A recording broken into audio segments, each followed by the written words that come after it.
The drama surrounding Kathy Engelbert's press conference felt like something straight out of a political thriller. Except this time, the setting wasn't Washington, D.C. It was the WNBA Finals media room. The tension was thick enough to make even the cameras nervous. Everyone knew why they were there. After weeks of silence, the commissioner was finally going to face the music over her alleged comments about Caitlin Clark. Words that, if true, painted her as dismissive, condescending, and out of touch with the players driving the league's success. The air was electric with expectation. Reporters leaned forward in their seats, microphones aimed like weapons, waiting to see whether Engelbert would finally tell the truth or bury herself in her own spin. At first, Kathy tried to play it safe. Her voice was calm, measured, even friendly.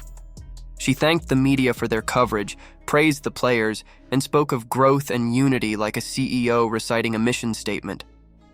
But her eyes betrayed her. You could see the tension in her jaw, the tiny tremor in her hand as she adjusted the microphone. She wasn't confident, she was cornered. Everyone in that room could sense it. The commissioner, who once commanded respect with corporate precision, now looked like a politician trying to survive her own scandal. Then came the moment that broke her facade. An ESPN reporter asked the question everyone had been waiting for. "Commissioner Engelbert, did you or did you not say players should thank their lucky stars for what you've done for them?" The room froze. For a few agonizing seconds, Engelbert didn't speak. You could almost hear the hum of the lights above her head. Finally, she forced a smile. "There's a lot of misinformation circulating," she began, voice tight. "I have the utmost respect for all our players, especially Caitlin. She's been transformational for this league, but the more she spoke, the worse it got. Every sentence sounded rehearsed.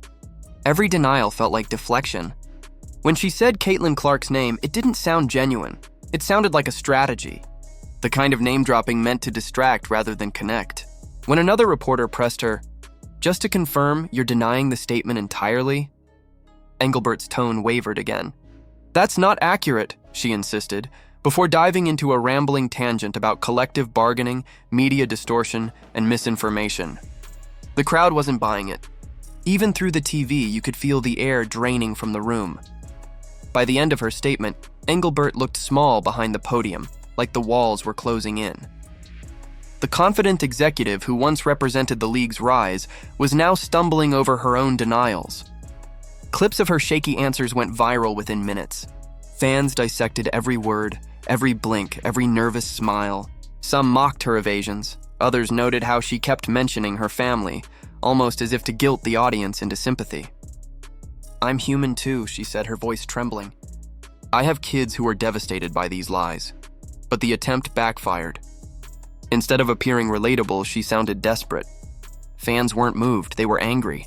For months, they had watched Caitlin Clark become the face of the WNBA, bringing record-breaking ratings and national attention. And yet, the league's leader seemed more concerned with saving face than protecting the player who had revitalized her product. The moment Engelbert invoked her family, the internet decided she wasn't telling the truth.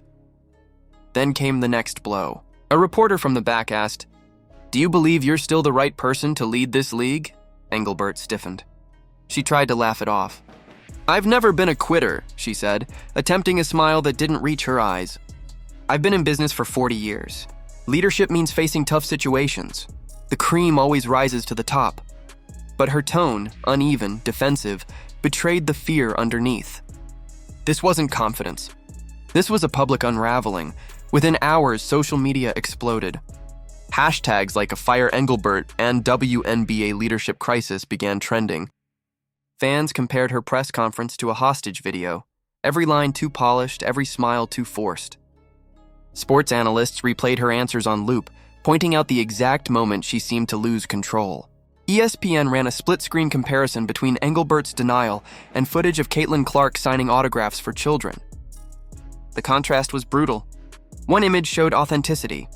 The other showed panic, but the true turning point came not from Engelbert, but from Sophie Cunningham. The outspoken Phoenix Mercury star had been quiet through most of the drama, but now she spoke, and her words carried the weight of the entire locker room. "If you're going to preach empowerment," Sophie said in a live interview, "then act like it. Don't talk down to players who built this league from the ground up." It was calm, direct, and devastating.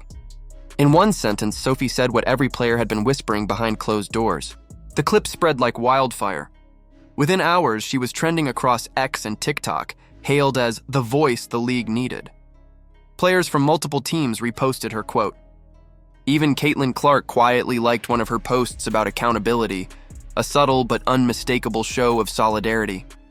That's when the narrative shifted completely. This was no longer about a single quote or press conference. It was about leadership itself. Fans began calling the WNBA's internal culture into question, accusing Engelbert of favoritism, poor communication, and selective support. What Sophie had done was rip the bandage off a wound the league had been hiding for years. It's not just about Caitlin, she said. It's about how leadership treats us when the cameras aren't rolling.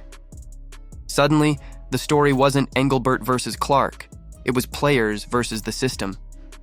Hashtags like a players over politics trended overnight.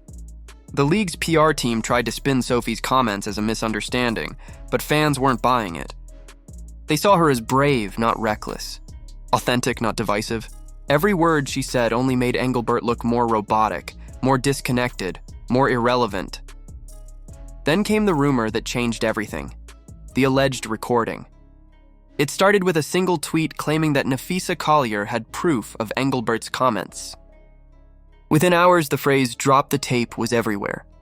Fans speculated endlessly about who had it, whether it existed, and what it might reveal.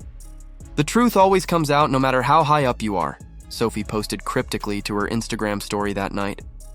The internet lost its mind. Engelbert's office went into crisis mode. Staffers were reportedly told not to speak to the media. Reporters began bombarding her with questions. Is there a recording? Have you heard it? Will you resign if it's real?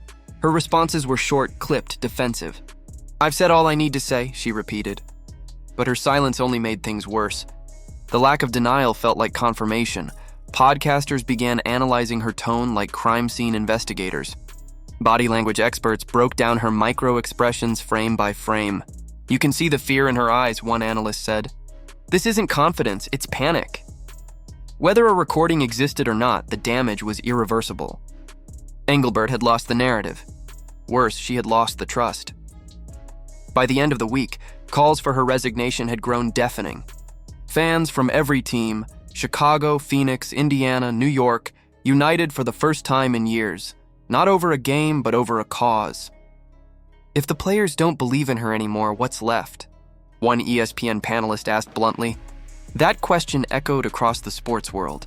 Even Adam Silver, commissioner of the NBA, was reportedly monitoring the situation closely. The WNBA's credibility, its momentum, its unity, its image, was on the line.